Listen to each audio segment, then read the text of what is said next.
Bernie, can you just, for the benefit of our audience, just give us a background about your career? It's a little difficult. It spans a lot of years. My relatives were involved in the project, and my ancestors, going back at least 2 generations, and then I became involved. They slowly brought me along from base to base, area to area when I was very young. So by the time I was about 5 or 6 years old, I probably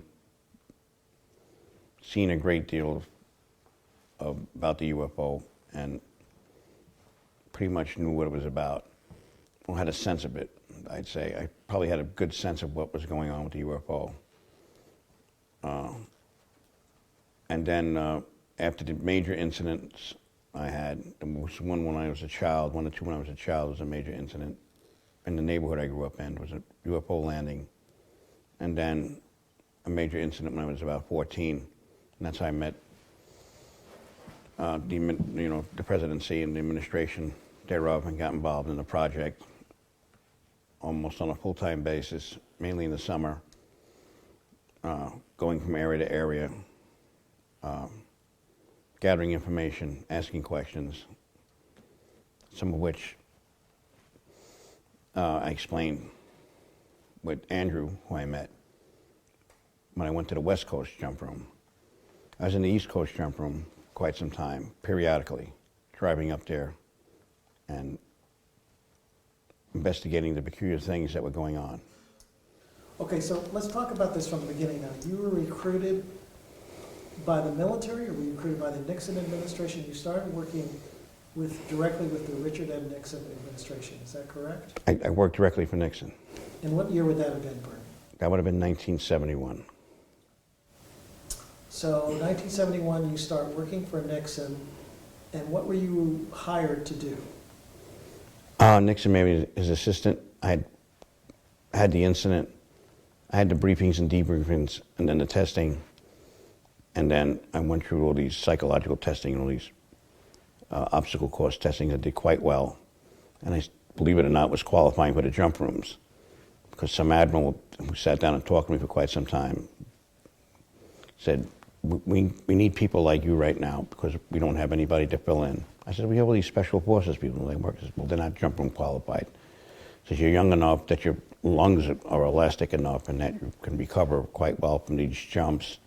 These jumps were not something to be taken lightly.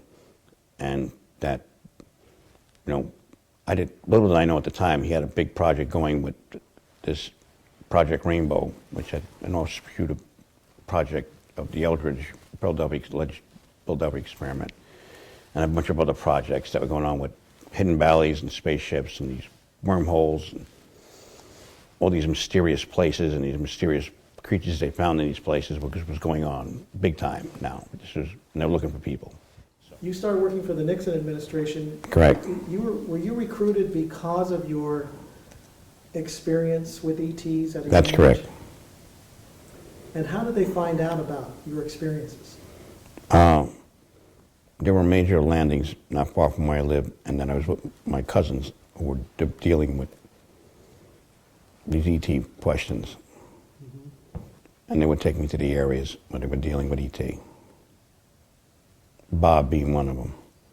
There's a alien named Bob on YouTube.